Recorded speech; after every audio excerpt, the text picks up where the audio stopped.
ईशा की माँ आई थी शो में और ईशा को कुछ उन्होंने बातें बताया और किस तरह से रास्ता दिखाया कि किस रास्तों पे चलना है।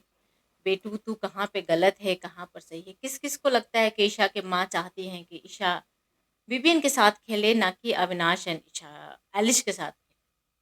देखो, मैं ये बात बिल्कुल बोल रही हूँ कि उनका कहने का मतलब यही था और बोला, बिल्कुल डायरेक्टली बोला है इन बातों को। जैसे कि उन्होंने शुरुआत किया और बोला कि अविनाश, बहुत बेटा तू 4 लोगों का दोस्ती तो बड़ा अच्छा है, पर तू दोस्ती में खो गई है कहीं।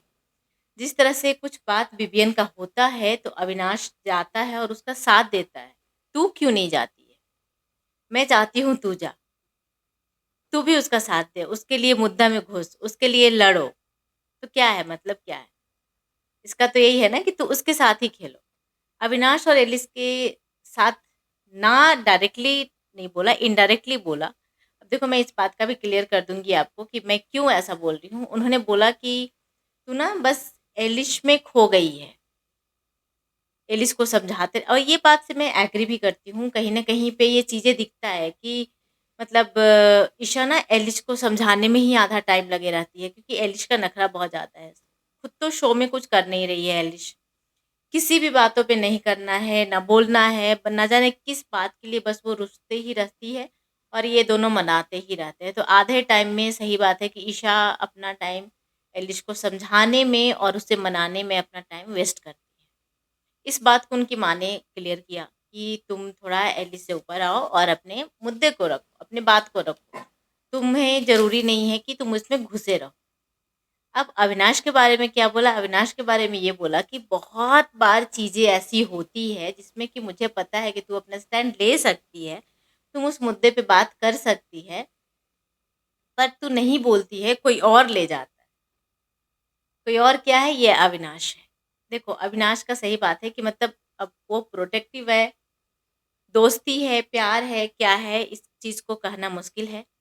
पर ये चीज़ें ज़रूर है कि जहाँ भी ईशा का बात आता है तो अविनाश वहाँ पे ओवरकम हो जाता है। कहीं न कहीं ईशा पीछे चली जाती है और अविनाश ही उन बातों पे चर्चा ज़्यादा करता है। तो सही बात है कि भाई मुद्दा जब उसका है, तो वो बोल सकती है, और ये सही है कि ईशा ना काफ़ी है, लड़की बहुत स्ट्रॉन्ग है वो। क्योंकि जिस तरह से, हाँ, वो चुगली बहुत ज़्यादा करती है। ये बात है कि पूरे घरवाले को पूरे एपिसोड के एक एपिसोड में देखोगे तो 10 बार उसकी बातें बिग बॉस अब बखूबी दिखाते हैं कि क्या है, नहीं है। तो वहाँ पे वो चुगली बहुत ज़्यादा करती हैं, पर वो मुँह पे भी बोलने का रखती है। जिस तरह से जब मिस किसी को मुँह पे बोलना होता है तो वो बोलती है, लड़ती है। और एक बार विवियन ने भी जब एलिस को समझा रहा था तो आप लोगों ने देखा होगा कि विवियन ने ये बोला था कि तुम्हारे ऊपर सब क्यों चढ़ते हैं, क्योंकि तू उस बात को नहीं डिफेंड नहीं कर पाती है। कोई ईशा के ऊपर, ईशा का बाल क्यों नहीं खींचता है, क्योंकि उसे सबको पता है कि ईशा पलटकर बाल खींचेगी। विवियन उनके साथ काम किए हैं और बहुत अच्छे से जानते हैं ईशा को, और ईशा है एक स्ट्रॉन्ग पर्सनैलिटी है।